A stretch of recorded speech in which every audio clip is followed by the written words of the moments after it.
Bonjour et bienvenue dans le podcast Ma vie de sorcière qui rend accessible la spiritualité, l'énergétique, le développement personnel et bien sûr la sorcellerie. Je m'appelle Christelle Célis, sorcière multicasquette et je t'accompagne à la rencontre de tes émotions, de ton intériorité dans sa globalité, de ta psyché pour que tu puisses enfin être, te débarrasser de tes freins, de tes croyances, de tes blessures et les transmuter. Ma mission est que tu trouves l'union avec tous les parts de toi, l'unité et l'harmonie intérieure et également avec le monde extérieur. Je te partage des sujets autour de réflexions, de pratiques magiques et d'outils de sorcière. Seul ou accompagné, je mets un point d'honneur à te créer des épisodes complets, ludiques et accessibles pour que, ensemble, nous incarnions notre sorcière moderne, sauvage et sacrée. Si cet épisode peut résonner ou être utile à quelqu'un de ton entourage, tu peux le partager ou l'évaluer avec la note de ton choix. J'adore partager avec les sorcières qui écoutent le podcast, donc rejoins-moi sur Instagram ou sur mon site pour échanger ensemble. Et sans plus attendre, on passe à notre sujet magique du jour. Hello sorcières, bienvenue autour de mon micro. Enchantée, je suis Christelle de ma vie de sorcière et je suis très heureuse aujourd'hui de te retrouver pour parler de sujets autour de qui tu es réellement et surtout autour aussi des jonctions de développement personnel, de développement spirituel. Enfin voilà, je vais t'expliquer, c'est une réflexion que j'ai depuis plusieurs jours et que j'avais envie de te partager concernant également l'acceptation de qui on est dans la globalité et l'amour de soi. C'est-à-dire que lorsqu'on rentre en effet dans un processus de développement personnel, de travail sur soi, on essaye en fait très vite de vouloir dégager la meilleure version de nous-mêmes. Alors en effet, moi de base, c'est un concept que j'aime pas vraiment, la meilleure version de soi-même, parce que c'est quelque chose, je trouve, qui est vraiment dans le côté challenge, dans le côté, comment je vais dire, objectif, dans le côté justement de se dépasser, mais sans s'accepter réellement tel qu'on est. Déjà de base, moi je suis pas trop, on va dire, en accord avec ça. Mais bon, bref, quand on rentre dans cette démarche en effet de travailler sur soi, on est vraiment dans cette démarche, en effet, de vouloir commencer à diminuer notre anxiété. Alors ça, c'est très cool, hein, l'anxiété pour le coup, parce que ça a trait directement à notre mal-être. Mais on a envie peut-être de travailler sur notre colère, sur le fait d'être impatient, sur, voilà, surtout des choses qu'on va catégoriser comme défauts. Donc en effet, la patience, la colère, le fait d'être trop, comment je vais dire, d'être trop ambitieux, d'être dans le contrôle, voilà, toutes ces choses-là. On va vouloir en fait travailler sur ces choses-là pour les diminuer, pour limite ne plus qu'ils existent, pour les calfeutrer un petit peu.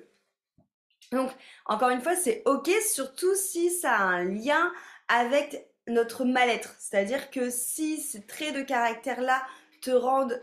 malheureuse, si ces traits de caractère-là te pourrissent la vie, c'est ok à mon sens de vouloir les diminuer. Mais ce que je remarque, c'est qu'au final, quand on avance dans sa connaissance de soi, quand on travaille notamment sur le fait de s'aimer en entièreté et de travailler aussi sur son ombre et d'accepter du coup les parts de soi qui sont plus challengeantes, enquiquinantes, voilà, tu mets le mot que tu veux derrière, en fait, ça nous apprend à réintégrer ces parts-là de nous. Par exemple, typiquement, moi je sais que de base, je suis quelqu'un qui est assez impatiente, qui a un côté en effet assez piquant, mordant, assez colérique aussi, hein, quelque part. À nuance, parce qu'à côté de ça, j'aime pas le conflit. Mais du coup, je me suis rendu compte que c'est des choses, en effet, que j'avais chez moi essayé de diminuer mon impatience, de diminuer finalement mon côté piquant, mordant. Mais au plus j'avance dans la découverte de moi, au plus j'avance dans cet amour de moi et dans cet accueil de qui je suis entièrement, au plus en fait, on me demande de réintégrer ces parties-là de moi. Et c'est là en fait que du coup j'aimerais souligner comment je veux dire, le côté drôle finalement du chemin du développement personnel qui à mon sens, pour le coup, a du sens. Je dis pas que la manière où on le fait, c'est mauvais. Je dis juste que c'est en effet très drôle d'observer comme quoi quand on rentre dans un chemin personnel, on est là pour finalement nous changer, trouver des solutions à des parties de nous qui nous compliquent la vie ou nous mettent dans des états émotionnels qui sont pas convenables quelque part pour le regard extérieur. Et c'est là en fait où je veux en venir. C'est que finalement c'est toujours un prisme par rapport au regard extérieur. Tu ne dois pas te mettre en colère parce que la colère c'est pas bien, ça fait beaucoup de bruit. Tu dois pas être impatient parce que du coup tu vas être chiante et tu vas essayer de presser tous les gens autour. Tu dois pas être trop ambitieuse parce que du coup tu ressembles à un requin par rapport aux autres. Tu dois pas être trop dans le contrôle parce que sinon on va penser que tu veux tout commander. Encore une fois, tant que ces choses-là n'alternent pas ton bien-être émotionnel à toi, c'est-à-dire que si le fait en effet d'être tout le temps dans le contrôle, ça t'amène pas plus de crise d'angoisse que ça, si le fait d'être impatient finalement, ça te met une sorte de moteur qui fait que tu vas aller plus vite pour créer ce que tu as envie de créer, si pareil, si la colère finalement c'est un super bon moteur pour justement te permettre de te faire respecter, bah en fait pourquoi est-ce qu'on veut à tout prix effacer toutes ces choses-là? On veut l'effacer parce que d'un point de vue en effet extérieur, donc par rapport à l'extérieur, et notamment dans le milieu du développement personnel ou spirituel, où il faut être doux, gentil, parler doucement, respectueusement, être habillé en blanc et être tout de lumière. C'est super mal vu du coup quand on dit des gros mots, quand on s'énerve, quand on est en colère et tout ça, alors qu'en vrai, ce sont des sentiments qui sont humains et qu'encore une fois, la dualité n'existe pas et qu'à l'intérieur de nous, il y a aussi bien les facettes de la pièce qui sont dites comme sombres et les facettes de la pièce qui sont dites comme lumière. Si tu écoutes depuis plusieurs temps ces podcasts, tu sais que de mon point de vue, il n'y a pas pareil de sentiments, d'émotions ou d'états d'âme qui sont plus lumière ou plus ombre, étant donné qu'encore une fois, elles font partie de la même et seule pièce en fait. Et que c'est notre jugement, c'est la perception de l'extérieur de notre monde et c'est notre perception à nous qui décidons de mettre un mot, un message, une étiquette sur toi, tu es une émotion, un ressenti qui est cool, qui est lumière, et toi, tu as une émotion, un ressenti qui est sombre. Mais finalement, c'est pas juste parce qu'il y a de la place pour tout. Et en fait, c'est ça qui est beau dans le cheminement personnel, du coup, dans son développement, que ce soit personnel ou spirituel, c'est qu'à tout moment, on rentre dans une phase où on a envie de travailler ces choses-là parce que la société nous a dit que c'était pas bien, nanana, et donc du coup, on apprend à tempérer ces choses-là. Et au plus on avance dans notre chemin, en fait, finalement, qu'est-ce que ce chemin nous dit? Ce chemin nous dit que finalement, le plus important, c'est d'être authentique avec toi-même et de t'apprendre à t'aimer et à t'accepter tel que tu es en globalité, en mettant tes défauts entre guillemets et tes qualités entre guillemets en lumière en fait et de tous les accueillir les bras ouverts. Et du coup, moi à l'heure actuelle, je suis face à comment je vais dire, à un cheminement où on me demande de réapprivoiser en effet ma colère, de réapprivoiser mon impatience, de réapprivoiser mon côté mordant, parce qu'en fait ce ne sont pas des défauts. Et j'ai tellement été dans une démarche en fait personnelle où justement j'ai beaucoup travaillé sur le fait d'être dans la tolérance, d'être dans l'écoute, d'être dans le soutien. Alors, faut savoir que j'avais déjà de base un terrain, je dirais fertile pour ça parce que de base je suis déjà une personne qui allait facilement dans le sauveur, qui n'aimait pas le conflit et qui du coup était beaucoup dans l'écoute, voilà, qui avait déjà un terrain favorable pour tout ça. Mais c'est quelque chose que j'ai encore plus développé en travaillant sur moi parce que c'est bien, c'est cool, c'est beau. Et mais j'ai totalement mis de côté le fait que c'est pas parce que je suis tolérante que je dois tout accepter. La tolérance et l'acceptation sont deux choses différentes. Et tu peux être quelqu'un de hyper tolérant et hyper dans l'amour et en même temps d'envoyer chier quelqu'un profondément parce qu'il dépasse tes limites et parce que c'est pas respectable par rapport à toi. Et donc cette personne-là dira de toi que tu es quelqu'un d'exigeant, que tu es quelqu'un peut-être de colérique, mais en fait c'est ok encore une fois et c'est pas parce que tu as ces émotions-là, que tu as ces ressentis-là, que tu n'es pas quelqu'un de fondamentalement dans l'amour au niveau du cœur. Et en fait, ce qui est important, c'est de sortir en fait des jugements du regard de l'autre, mais surtout de sortir du jugement que toi, tu as à travers toi-même. Parce que c'est finalement les jugements qu'on porte sur nous-mêmes qui nous éloignent d'un sentiment d'amour et d'accueil de qui on est. Et en fait, je me rends compte que tout ce temps où en effet j'ai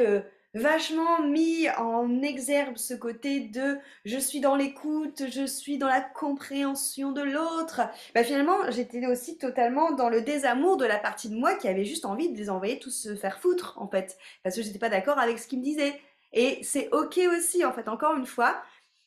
il faut se sortir du jugement que tu peux porter sur toi et c'est ça qui nous amènera à l'amour. Sortir en fait de cette notion du petit personnage que tu as envie de jouer, de ce petit personnage dans lequel ton ego a envie de rentrer pour être aimé des autres tout simplement et pour se dire regardez comme je suis gentille et lumineuse et belle et comme j'ai travaillé sur moi et en fait sortir de ce côté là et en fait juste et pour moi les personnes en effet qui sont les plus sages, je dirais, c'est en effet ceux qui véhiculent l'amour, mais qui véhiculent l'amour finalement dans la globalité de ce qu'elles sont.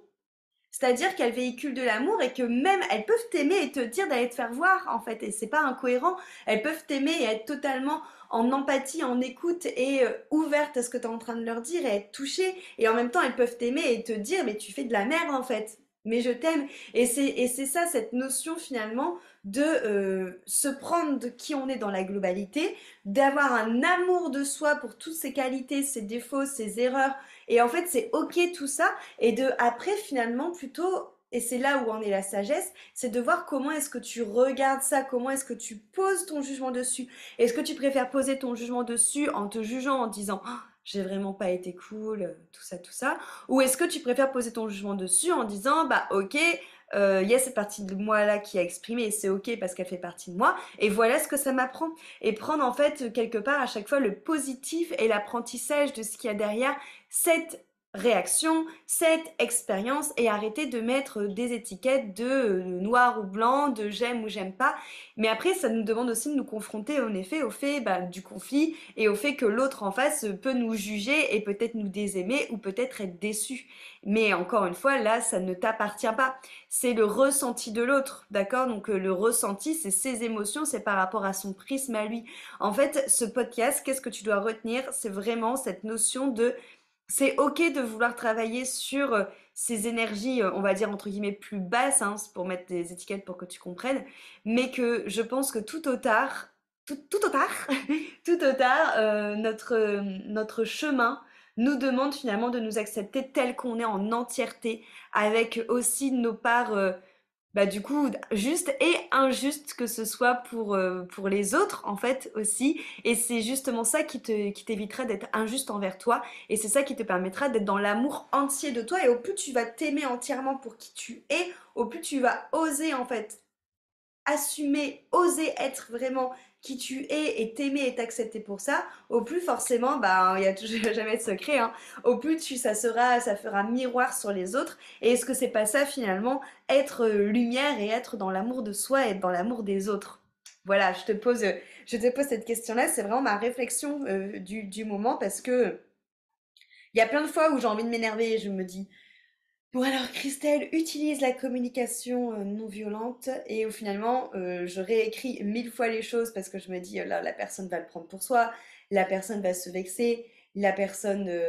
c'est pas très gentil et en fait oui en effet il faut faire je dis pas qu'il faut être totalement égocentré et juste balancer ses patates choses comme ça et pas forcément réfléchir à l'impact que ça a en face. Bien sûr que tu peux en effet prendre le temps bah, de parler en jeu parce qu'encore une fois c'est à travers ton prisme, pour ça c'est essentiel de parler en jeu et de pas utiliser le tu qui tue et de parler de justement tes ressentis parce qu'encore une fois tes ressentis ne sont pas forcément la vérité et la réalité de ce que l'autre avait envie de te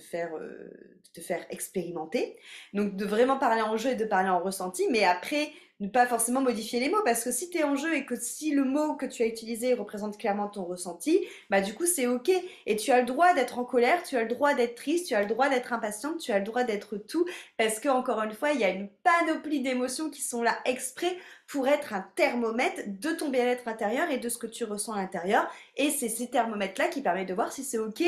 En fait, c'est juste ça les émotions, c'est juste ça la colère, c'est juste ça l'impatience, c'est juste ça toutes ces émotions qu'on va voir comme quelque chose de grave ou de sombre ou de bas, c'est qu'en fait c'est juste un thermomètre qui te permet de voir si la situation te met dans un bien-être ou dans un mal-être. Et par rapport à ce thermomètre-là, toi, qu'est-ce que tu fais? Comment tu agis par rapport à ça? Comment est-ce que tu te places par rapport à ça?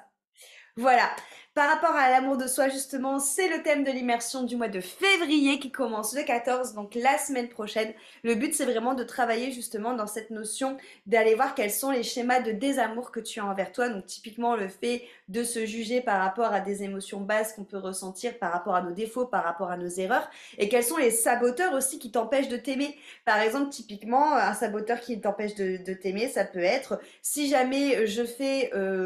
pas comme l'autre veut, ben, je vais être moins intéressante, ou je vais être plus aimée parce que l'autre voudrait que je le fasse de cette manière-là, à ce moment-là. Ou si je m'intéresse pas à l'autre, l'autre va se dire que je suis égoïste et du coup il va pas me trouver intéressante moi parce que je m'intéresse pas à lui. Enfin voilà, c'est tout ces croyances-là que tu vas avoir par rapport à l'autre qui sont des saboteurs qu'on va aller voir également pour ensuite chercher à cultiver et déployer cet amour de toi en passant par le chemin du pardon. Et en parallèle de cette immersion, donc en même temps de cette immersion, en effet, on travaille sur l'amour de toi pour avoir une relation plus saine avec toi-même, mais on travaillera aussi sur l'amour de toi par rapport aux relations avec les autres pour avoir une relation plus saine avec les autres et ainsi pouvoir construire une relation d'amour sans mensonge, sans manipulation, sans jeu d'ego, et savoir en effet utiliser la communication non violente et les langages de l'amour pour être en accord avec toi et avec ton ou ta partenaire. Donc je t'invite vraiment à nous rejoindre pour cette immersion amour de soi qui va, je pense, être une immersion hyper transformante parce qu'on va vraiment chercher dans un thème qui est très profond. Donc on commence le 14 février. Si jamais tu n'es pas là aux dates des directs, tu as accès au replay. Et on a hâte avec les autres sorcières d'immersion de te retrouver dans ce coven de développement personnel et spirituel pour pouvoir justement transmuter tout ça et nous voir avec amour en entièreté et arrêter de nous juger et d'être dans des schémas de non-amour avec nous-mêmes. À très vite dans un nouvel épisode de podcast ou dans l'immersion Self-Love, l'immersion de février.